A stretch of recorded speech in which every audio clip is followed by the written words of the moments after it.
Hermanos, que el Señor les bendiga. Espero que todos estén bien. Le doy gracias a Dios por este privilegio. Y antes de empezar, quiero hacer una corta oración. Padre nuestro que está en los cielos, venimos delante de ti a darte muchas gracias porque eres bueno, porque eres fiel. Te pido, Padre mío, que tú puedas, Padre mío, que sea tu Espíritu Santo guiando mis palabras y que todo sea para gloria y honra a tu nombre. En nombre de Cristo Jesús. Amén. Así para empezar les voy a pedir que vayan a Génesis 11. Quiero leer una historia en Génesis 11. En Génesis 11 dice, el primer versículo: era entonces toda la tierra de una lengua y unas mismas palabras. Y aconteció que como se partieron de oriente, hallaron una vega en la tierra de Shinar y asentaron ahí. Y dijeron los unos a los otros: vaya y hagamos ladrillo y cozámoslo con fuego. Y fuesle el ladrillo en lugar de piedra y el betún en lugar de mezcla. Y dijeron: vamos, edifiquémonos una ciudad y una torre, cuya cúspide llegue al cielo, y hagamos un nombre, porque si fuéramos esparcidos sobre la faz de toda la tierra. Y descendió Jehová para ver la ciudad y la torre que edificaban los hijos de los hombres, y dijo Jehová: he aquí el pueblo es uno, y todos estos tienen un lenguaje, y han comenzado a obrar, y nada les retraerá ahora de lo que han pensado hacer. Ahora pues descendamos y confundamos ahí las lenguas, para que ninguno entienda el habla de su compañero. Así los esparció Jehová desde ahí sobre la faz de toda la tierra, y dejaron de edificar la ciudad. Por esto fue llamado el nombre de ella Babel, porque ahí confundió Jehová el lenguaje de toda la tierra, y desde ahí los esparció sobre la faz de toda la tierra. Creo que es una historia que todos conocemos de la Torre de Babel, lo que pasó y cómo Dios llegó y los confundió. Ahora, lo que me llama la atención es que dice que era en la ciudad de Shinar, dice el 11:2. Y en Génesis 10:10, dice en el 9, el de Génesis 10:9 dice: este fue vigoroso cazador delante de Jehová, por lo cual se dice: así como Nimrod, vigoroso cazador delante de Jehová. Y fue la cabecera de su reino Babel, Erech, Akar, Calner, en la tierra de Shinar. Miramos que como que el rey de esa ciudad, el líder de esa ciudad, era Nimrod, que dice que era vigoroso cazador delante de Jehová. Pero cuando uno estudia a Nimrod, se da cuenta que Nimrod no hizo lo bueno delante de los ojos de Dios, sino que hizo lo malo delante de los ojos de Dios. Me recuerdo que escuché a alguien decir que cuando dice cazador delante de Jehová, era que Nimrod estaba agarrando gente, no cazando animales, pero como gente para rebelarse en contra de Jehová. Y podemos ver cómo en la Torre de Babel ellos se rebelan como contra Dios, y dice: vamos, edifiquemos una ciudad, una torre, cuya cúspide llega al cielo, y hagamos un nombre. Y hay otras versiones que dicen para que no seamos dispersados sobre la faz de la tierra. Ellos querían hacer una ciudad populosa, una ciudad grande, que su nombre fuera famoso, para que no fueran esparcidos sobre la haz de la tierra. Es interesante que cuando uno hace sus propios planes, Dios los confunde, Dios los estorba. A veces ellos no mencionaron a Dios, ellos no oraron a Dios, no mencionaron nada de Dios. Ellos mismos hicieron sus propios planes, y dice que Dios miró y dijo que eso no era bueno lo que estaban pensando hacer, y los confundió a través de las lenguas. Pero algo me llama la atención es que en esos tiempos no sé qué clase de torre ellos estaban haciendo, no sé qué clase como de templo o qué era lo que ellos estaban haciendo, porque en esos tiempos habían gente pagana que hacían sus templos, y esos templos que ellos hacían supuestamente eran altos para llegar al cielo, para que sus dioses descendieran del cielo a la tierra y después regresase la tierra al cielo otra vez. Supuestamente eran los templos de la gente pagana en esos tiempos. No sé si ellos estaban tratando de hacer como un templo así, que supuestamente los dioses descendieran a la tierra, o que ellos pudieran llegar al cielo, no sé. Pero lo que Dios vio es que no era bueno, y Dios los confundió a través de las lenguas, dice. Pero podemos ver cómo ellos dicen: edifiquemos. Querían hacer una ciudad, querían hacer una torre, y dicen que querían hacer su nombre grande, para que ellos no fueran esparcidos sobre la faz de la tierra. Y dice que Dios lo vio, esta rebeldía, dice que lo vio y dice que los confundió a través de la lengua, los dividió a través de las lenguas. Y es muy interesante cómo Dios trabaja. ¿Por qué? Porque Dios divide, pero Él une. Dios trae muerte, pero trae vida. Dios enferma y Él sana. Ahora podemos ver aquí cómo Él los divide a través de las lenguas. Pero después en Hechos 2, cuando desciende el Espíritu Santo, podemos ver cómo Dios los une a través de las lenguas. ¿Por qué? Porque cuando ellos comenzaron a hablar en lenguas en fuego, la gente alrededor, las naciones alrededor, que no hablaban el lenguaje hebreo, entendían lo que ellos estaban diciendo. Y ellos se dijeron, ¿cómo estos hombres galileos están hablando en nuestras lenguas? Podemos ver cómo aquí Dios causa una división a través de las lenguas que no se entendían, pero después cuando el Espíritu Santo desciende, causa una unión. Y Dios es así. Dios es muy bello, porque Dios, cuando Él enferma, Él sana. Y es precioso porque a veces no entendemos lo que Dios está haciendo, pero Dios hace todo para gloria y honra de su nombre. Ahora, ¿cómo Dios respondió a estos hombres de la ciudad de Shinar, de la torre de Babel? Estos hombres. Ahora podemos ver Génesis 12, vamos a ver cómo Dios responde. En Génesis 12, miramos el versículo 1, dice, empero Jehová había dicho a Abraham, vete de tu tierra y de tu parentela y de la casa de tu padre a la tierra que te mostraré. Y haré de ti una nación grande, y bendecirte he, y engrandeceré tu nombre, y serás bendición. Y bendeciré a los que te bendijeren, y a los que te maldijeren maldeciré, y serán benditas en ti todas las familias de la tierra. Ahora podemos ver cómo aquí es Dios el que viene y le dice, yo voy a engrandecer tu nombre, y yo te voy a bendecir, yo voy a hacer una nación grande de ti, y voy a bendecir a todas las naciones en ti. Y eso es muy interesante. ¿Por qué? Porque aquí nos enseña cómo el que se humilla es ensalzado y el que se ensalza es humillado. ¿Por qué? Porque los de la torre de Babel, ellos quisieron engrandecer su nombre y Dios los humilló. Pero aquí Abraham dice que vino Dios y lo escogió. Dios lo eligió y le dijo, yo te voy a bendecir tu nombre. Voy a hacer una gran nación de ti y todas las naciones serán benditas en ti. Y eso es precioso porque eso nos enseña que Dios es el que hace todo, que es Dios el que lo hace. Uno no puede hacerlo. Uno no es el que puede como engrandecer su nombre. No, es Dios el que lo bendice a uno, es Dios el que lo levanta a uno, es Dios el que lo escogió a uno, es Dios el que tiene cuidado de uno, es Dios. Uno no lo puede hacer. Uno puede tratar a veces uno trata de no hacer ciertas cosas y a veces no puede. ¿Por qué? Porque es uno tratando, pero cuando Dios toca el corazón, cuando es Dios el que comienza a hacer el cambio, Él comienza a trabajar en uno y cuando Dios trabaja es perfecto. Y a veces es difícil porque uno se desespera y uno quiere actuar, uno quiere hacer su propia voluntad y no es en el tiempo de uno, sino que es en el tiempo de Dios. Pero cuando Dios hace todo en su tiempo, dice que es hermoso todo en su tiempo. Ahí es cuando Dios levanta, ahí es cuando Dios bendice, ahí es cuando Dios toca los corazones y Dios cambia. Y podemos ver cómo le dice, haré de ti una nación grande.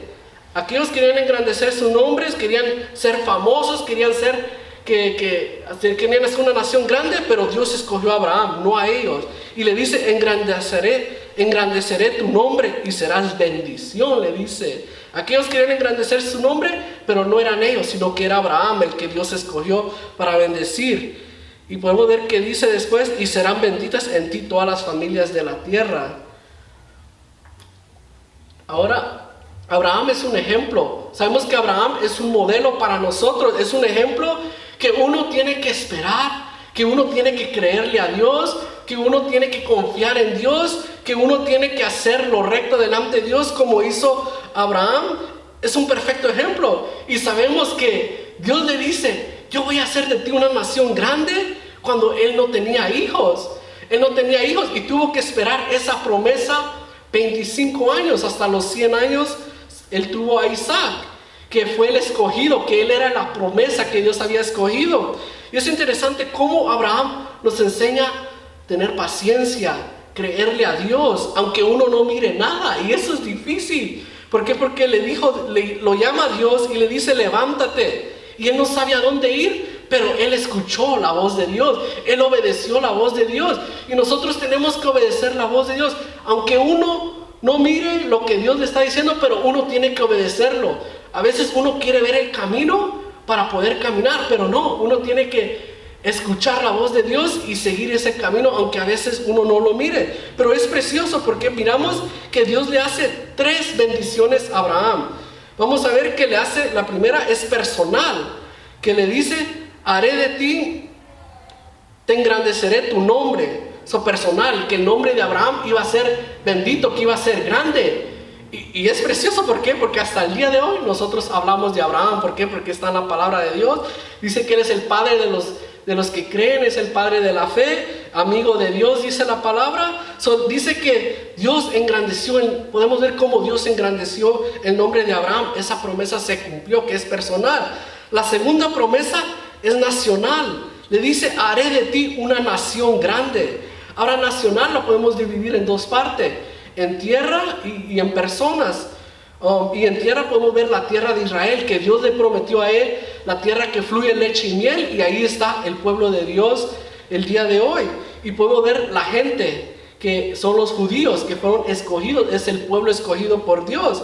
Ahora, la tercera bendición es universal, que dice: y serán benditas en ti todas las familias de la tierra. Y eso es interesante, ¿por qué? Porque ahí en la bendición universal es donde nosotros los gentiles entramos. Nosotros aquí en este pacto, en esta promesa que Dios le hace a Abraham, uno está incluido. Esta promesa que Dios le hace a Abraham, este pacto, es una promesa que hasta el día de hoy está activa. Hasta el día de hoy está activa. Y esta promesa, este pacto que Dios le hace a Abraham, yo lo miro como la llave, como la semilla, como el principio de todas las demás promesas, de los demás pactos. ¿Por qué? Porque cuando uno piensa en el pacto que Dios hizo con Moisés, pues Moisés era judío y vino de la parentela de Abraham.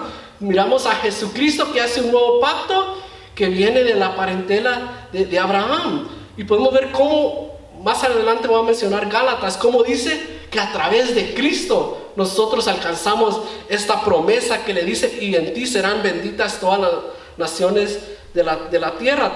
Y también cuando uno estudia a los profetas, se da cuenta que los profetas hablan que llegará ese día en que todas las naciones llegarán a Jerusalén y adorarán a Dios. Los profetas hablan de eso.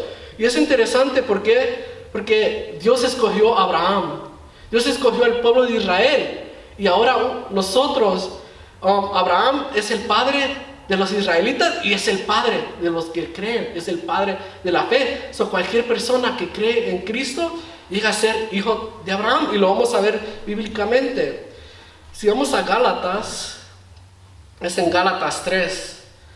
Hay mucho de qué hablar de Abraham, como Romanos 4 habla cómo Abraham fue hallado justo delante de Dios en la incircuncisión, dando a entender que en ese tiempo los judíos se decían: no, uno tiene que ser circuncidado para recibir la bendición de Dios. Pero Pablo le dice: no, Abraham le creyó a Dios en la incircuncisión y fue hallado justo, y por eso Dios le dio el sello de la circuncisión para cumplir esa promesa, ese pacto que él había hecho con él. Y ahora es así con nosotros. Ahora, cuando uno cree en Cristo, uno es sellado con el Espíritu Santo, y eso es precioso. En Gálatas 3:6 dice: como Abraham creyó a Dios y le fue imputado a justicia. Sabéis, por tanto, de los que son de la fe, los tales son hijos de Abraham. Ahí está claramente que dice: los que son de la fe son hijos de Abraham, dando a entender que nosotros somos hijos de Abraham. Y dice en el 8: y viendo antes las escrituras que Dios, que por la fe había de justificar a los gentiles, evangelizó antes a Abraham, diciendo: en ti serán benditas todas las naciones. Esa tercera promesa, aquí lo podemos ver como dice: y viendo antes que la escritura de Dios por la fe había de justificar a los gentiles. Dios ya sabía que iba a justificar a los gentiles, Dios ya conocía lo que iba a pasar. Dice que él evangelizó a Abraham, y ahí lo leímos, que le dice: en ti haré engrandeceré tu nombre, haré una nación grande y en ti serán benditas todas las naciones. Lo evangelizó. El 9 dice, luego los de la fe son benditos con el creyente Abraham. Nosotros somos benditos gracias a Dios. Y el 14 dice, para que la bendición de Abraham fuese sobre los gentiles en Cristo Jesús, para que por la fe recibamos la promesa del Espíritu, el Espíritu Santo. Y cuando uno va a Lucas, en Lucas 2, cuando traen a Jesús al templo, dice que Simón le dio esta bendición. Dice el 30, dice que Simón dijo, el 30, porque han visto mis ojos tu salvación, hablando de Jesús cuando era un bebé, la cual has aparejado en presencia de todos los pueblos, luz para ser revelada a los gentiles y la gloria de tu pueblo Israel. Es precioso como dice, para que la bendición de Abraham fuese sobre los gentiles en Cristo Jesús, para que por la fe recibamos la promesa del Espíritu Santo. Nosotros somos sellados con el Espíritu Santo por la promesa, que cuando uno le cree en Cristo Jesús, uno es sellado con el Espíritu Santo, pero todo es por la promesa que Dios le hizo a Abraham, en ti serán benditas todas las naciones. Y el versículo 16 dice, Abraham fueron hechas las promesas y a su simiente. No dice, y a las simientes como de muchos, sino como de uno, y a tu simiente, la cual es Cristo. La simiente de Abraham es Cristo. En el 29 dice, y si vosotros sois de Cristo, ciertamente la simiente de Abraham sois, conforme a la promesa, los herederos. Nosotros somos herederos de Dios. ¿Por qué? Porque hemos creído en Cristo, y dice que si hemos creído en Cristo, somos simiente de Abraham. Israel es simiente de Abraham, y también los que creen en Cristo Jesús, la palabra dice que es simiente de Abraham. ¿Y todo por qué? Porque él le creyó a Dios, porque él abrió su corazón y le creyó a Dios. Ahora en Santiago 2:23 dice que Abraham fue considerado amigo de Dios, y eso es precioso. Y en Mateo 8:11 Jesús dijo de los gentiles, y os digo que vendrán muchos del oriente y del occidente, del oeste y el este, y se sentarán con Abraham, Isaac y Jacob en el reino de los cielos. Qué precioso que Jesús ya lo había también profetizado. Van a venir muchos gentiles y se van a sentar con Abraham, van a ser hijos de Abraham. Ellos van a estar con Abraham. En Hechos 3, 25-26 dice, vosotros sois los hijos de los profetas y del pacto que Dios concertó a nuestros padres, diciendo a Abraham, en tus simientes serán benditas todas las familias de la tierra. A vosotros primeramente Dios, habiendo levantado a su Hijo, le envió para que os bendijese, a fin de que cada uno se convirtiera de su maldad. Nosotros nos hemos arrepentido, y arrepentirnos hemos aceptado a Cristo, y al aceptar a Cristo hemos sido sellados con su Espíritu Santo, y hemos alcanzado esa promesa que Dios le hizo a Abraham, y hemos llegado a ser simiente de Abraham también. Y es precioso, ¿por qué? Porque esa misma promesa que Dios le hizo a Abraham, Dios se la vuelve a repetir a Isaac y a Jacob, y les dice, su padre Abraham creyó, él obedeció mi voz, él obedeció, y por eso yo os voy a confirmar ese pacto. Y uno cuando mira la genealogía de Abraham va a ver, por supuesto, va a ver gente que no obedeció. Hubieron unos que no obedecieron de la tribu de Judá, o aún en la genealogía de Jesús, cuando uno mira, va a haber gente que hizo cosas malas. Pero esa promesa, ese pacto que Dios le hizo a Abraham todavía está activo en el día de hoy. Y es precioso. ¿Por qué? Porque ¿qué nos enseña la Torre de Babel y Abraham? ¿Qué nos enseña? Nos enseña que Dios escoge, que Dios predestina, Él llama y Él conoce lo que Él va a hacer. Uno mismo no se puede escoger, uno mismo no se puede llamar, pero Dios lo hace, y gloria a Dios porque Dios lo escogió a usted, Dios lo llamó. Dios lo perdonó de todos nuestros pecados, y gloria a Dios porque solamente Dios puede hacer eso. Pero nosotros sí podemos hacer tres cosas que Dios no va a hacer para nosotros, que es arrepentirnos. Dios no se va a arrepentir por nosotros, sino que uno se tiene que arrepentir. Dios no va a creer por nosotros o va a confiar por nosotros, sino que uno tiene que creerle a Dios y confiar en Dios. Y también uno se tiene que convertirle a Dios. Pero ahora, aún en eso, Dios es la fuente de eso. ¿Por qué? Porque es su Espíritu Santo el que toca los corazones para que uno se arrepienta, para que uno se convierta, para que uno le crea a Dios, para que uno confíe en Dios, así como Abraham. Y eso es precioso. ¿Por qué? Porque gloria a Dios que Dios nos ha escogido, que Dios nos ha llamado. Él ha tocado nuestro corazón para que nosotros nos hayamos arrepentido y venir delante de Él. Y ahora nosotros le creemos a Dios y confiamos en Dios. Y eso es precioso, porque nos muestra también que es Dios, no es uno. A veces he oído que mucha gente dice Dios y yo, pero no, es Dios a través de uno. Dios lo usa uno. Es Dios, la gloria y la honra es solamente para Dios. Y podemos ver cómo en Babel, en la torre de Babel, ellos quisieron engrandecer su nombre. Ellos quisieron ser grandes. Ellos se ensalzaron, pero Dios los humilló. Y en Abraham, Dios vino y lo escogió. Dios lo bendijo. Dios hizo una promesa, un pacto que hasta el día de hoy está activo. Eso nos enseña que es Dios, es solamente Dios. Y que Dios tenga misericordia de nosotros y siga trabajando en nuestros corazones. Pero ahora nosotros que hemos venido delante de Dios, somos hijos de las promesas. Somos hijos de Abraham. Y tenemos al Padre, al Hijo y al Espíritu Santo que están en nuestra vida. Y cada día Él trabaja en nosotros. Y gloria a Dios por eso. Porque solamente Dios ha tenido misericordia de nosotros, de sus hijos, de sus familias. Solamente Dios. Y eso es precioso. Porque el que Dios llama, el que viene delante de Dios, Dios no lo desecha. Dios es muy bueno. Dios tiene promesas para todos. Dios tiene cosas grandes. Él quiere bendecirlo. Él quiere levantarlo. Él quiere hacer cosas grandes en su vida. Y solamente Dios puede hacer eso. Uno mismo puede tratar, pero uno no puede. Es Dios el que lo lleva. Es Dios el que le da las palabras a veces. A veces uno no sabe qué decir y de repente el Espíritu Santo le pone palabras en uno y uno dice lo que tiene que decir y la gente es tocada, la gente recibe, la gente dice, se queda admirada, pero solamente es Dios el que hace eso. No es uno. Uno puede tratar, pero es Dios el que toca los corazones. Es Dios el que obra. Uno no lo puede hacer y que la gloria y la honra sea para Dios. Amén.